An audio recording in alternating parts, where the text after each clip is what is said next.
வெற்றியாளர்கள் அவர்கள்தான். உலகத்திலே செல்வம் இல்லாமல் இருக்கலாம், கேவலம் அல்ல. உலகத்திலே அழகு இல்லாமல் இருக்கலாம், கேவலம் அல்ல. உலகத்திலே படிப்பில்லாமல் இருக்கலாம், கேவலம் அல்ல.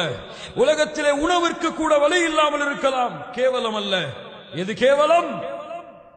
உலக வாழ்க்கை, ஒட்டுமொத்த வாழ்க்கையும் அனுபவித்து மறுமையிலே நின்று நன்மைகள் இல்லாமல் பாவங்களோடு நரகத்திலே தூக்கி எறியப்படுபவர்கள் தான் உண்மையான கேவலத்துக்குரியவர்கள்.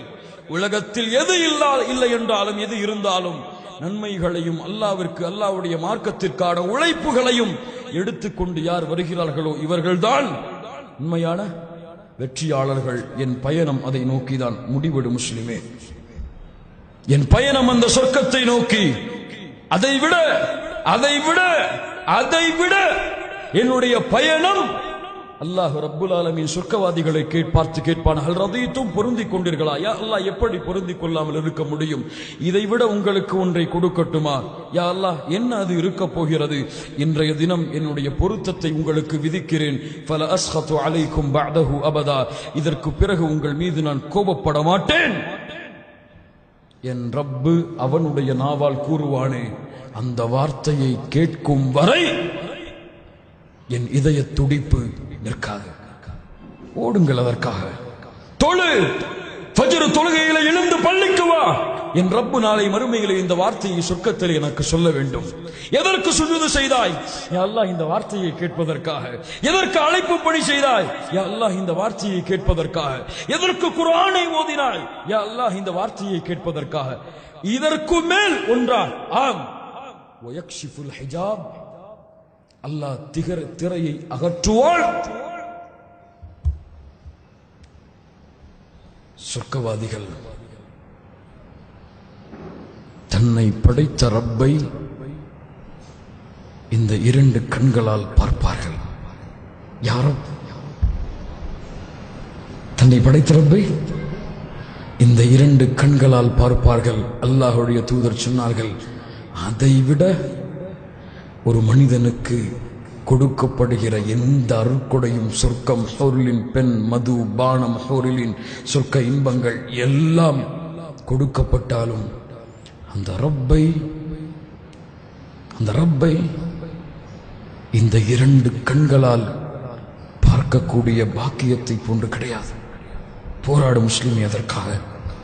உலக வாழ்க்கையை அர்ப்பணி, அதற்காக. உலகத்தின் வணக்க வழிபாடுகளை சமர்ப்பி, அதற்காக. பாவங்களை விட்டு விரண்டு சென்று தூபு இலல்லாஹ், அல்லாஹ்விடத்தில் திரும்பி வா. ஒவ்வொரு நாளும் பாவ மன்னிப்பை மேற்கொள். விசாரணை செய். ஒவ்வொரு நாளுடைய முடிவிலும் பிரார்த்தனை செய் அல்லாஹ்விடத்திலே. அல்லாஹ்வுடைய கலீல், நண்பர் அல்லாஹ்வை அழைத்தார்கள். ولا تخزني يوم يبعثون يوم لا ينفع مال ولا بنون إلا من أتى الله بقلب سليم. يا الله, எந்த ஒரு குழந்தைகளும் செல்வமும் பலனளிக்காத அந்த நாளிலே அந்த மறுமையின் கேவலத்தை விட்டு என்னை பாதுகாத்து விடு. கலீலுல்லாஹ் இப்ராஹிம் அழைத்தார்கள் அல்லாஹ்வை. அல்லாஹும்ம கீனி அதாபக் வ யௌம துபஅது இபாதக். ரசூலுல்லாஹ் இரவிலே கண்களை மூடும் பொழுது இறுதியாக சொல்லுவார்கள், யா அல்லாஹ், அந்த மறுமை நாளின் வேதனையை விட்டு பாதுகாத்து விடு.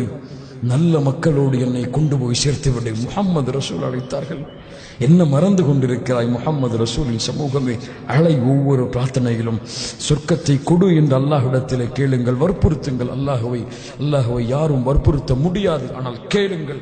என் பாவங்களை மன்னியா அல்லாஹ். தவறோடு குற்றத்தோடு மறுமையிலே வந்தாலும் என் பாவங்கள் அனைத்தையும் கரைத்து நரகத்தின் சுவாசத்தை கூட என்னுடைய சுவாசத்தின் உறுப்பு சுவைக்காமல் சொர்க்கத்திலே விரைந்து செல்லக்கூடியவர்களின் பட்டியலிலே என் பெயரை சேர்த்து அந்த சொர்க்கத்திலும் உயர்ந்த சொர்க்கமாகிய ஜன்னத்துல் ஃபிர்தௌஸை கொடு. அதிலும் முஹம்மது ரசூலுல்லாஹ் ஸல்லல்லாஹு அலைஹி வஸல்லம் அவர்களோடு வாழக்கூடிய பாக்கியத்தை, அவர்களின் தோழர்களோடு முஹம்மது ரசூலின் சபைகளை அமரக்கூடிய பாக்கியத்தை, உன்னை இந்த இரண்டு கண்களால் பார்த்து ரசிக்கக்கூடிய பாக்கியத்தை கொடு என்று அல்லாஹ்விடத்திலே பிரார்த்தனை செய்து ஒவ்வொரு நடையையும் எடுத்து வையுங்கள். மறுமை நாளை நோக்கி.